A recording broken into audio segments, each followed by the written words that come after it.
apparently there's been a whole lot of protests going on, and violent protests going on in the UK over the migrant crisis that's happening over there. It's not only happening in the United States, but it's happening over there. It's happening all over the world. People are trying to escape from where they're living. Let's tune into the video and see what's going on out here in these streets, man. Tonight, violence and vitriol on the streets of the United Kingdom, targeting migrants and mosques in an ugly eruption of anti-immigrant sentiment. For more than a week, riots breaking out in city after city, cars torched in northeast England, fires raging in Belfast in Northern Ireland. This hotel, used to house asylum seekers, set ablaze. More than 400 arrests so far. Off rip, they doing way more than the United States is doing. Off the jump. They ain't protesting out here, but they ain't protesting like this. Listen, they are housing migrants for pretty much, they're staying in luxury hotels for free, and we're paying for it, and they're not doing that here. But in the UK, they are burning the hotels that they are staying in. I thought our migrant crisis was bad. The UK is not. They're definitely bad too. They're not for it, which is very surprising to me. Very surprising, but let's continue. Including nearly 150 just this weekend. Police warning the number will rise. I can confirm today we have seen at least 12 of our officers injured, with items such as brick fence posts, branches and other missiles thrown at them. Authorities blaming much of the violence on far-right extremist groups, some with neo-Nazi ties. Prime Minister Keir Starmer on the job only a month, vowing to deploy the full force of the law. Whatever the apparent motivation, this is not protest, it is pure violence, and we will not tolerate attacks on mosques or our Muslim communities. Communities now living in fear. Muslim people, we're not terrorists. That's how I feel like. I feel like we're being threatened. It's not safe. Amid the chaos, So that's very interesting. That's very interesting.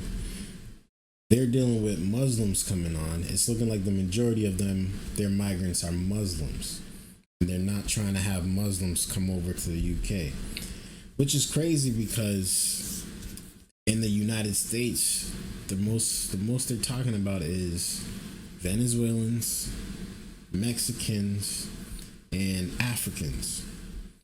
So we're dealing with a little bit more diverse migrants over here.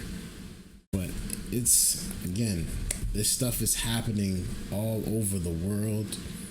And I'm actually not surprised. But the way that they are protesting, the way that they are rioting, that's definitely for sure not being done to this level in the United States. At least as far as I know right now, it hasn't been done. Not this extreme. They're not burning down the hotels that these migrants are staying in. We actually have cities here that are called sanctuary cities, like Chicago, like Boston, like Denver, which are led by Democrats, and they are taking in as many migrants as possible, pretty much. That's how they're moving. Protesters pushing back. Why is this happening? The immediate trigger, the murder last week of 3 young girls in a horrific stabbing spree. In the hours after, far-right provocateurs posted disinformation on social media, claiming the suspect was an immigrant in the UK illegally. I did hear about this. And the first time that they posted this story, I was going to cover it because, you know, I like to talk about the migrant crisis that's in the United States. But this one I heard about, and everybody was saying it was a migrant that had stabbed these 3 girls, when indeed it was actually a citizen that they came from migration. His parents were migrants, but he was actually a citizen of the United Kingdom. So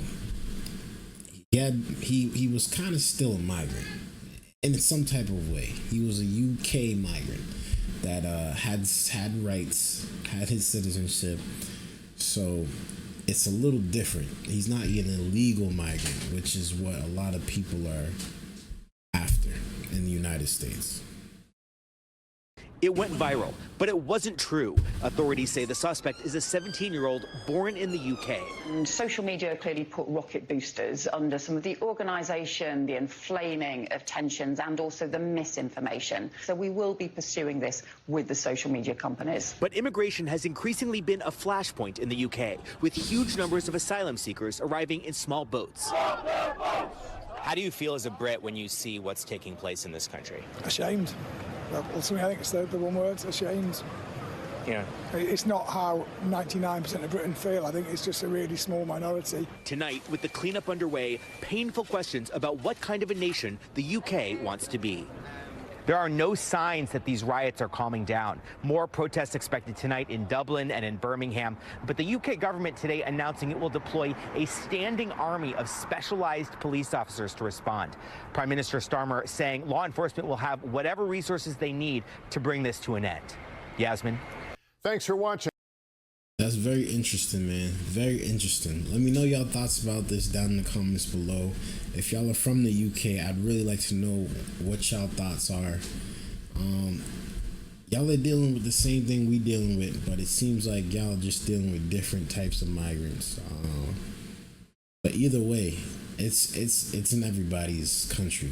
It's in everybody's country, and the way y'all are handling it right now, it's looking like they need to pretty much deploy the National Guard and all the police officers they got to get this under control. So the Prime Minister over there, he got some work to do. He got some work to do. And let me know y'all thoughts about this down in the comments below. I'd really like to know y'all thoughts, man. Make sure you hit that like button, hit that subscribe button if y'all are new. Until next time, man. Peace.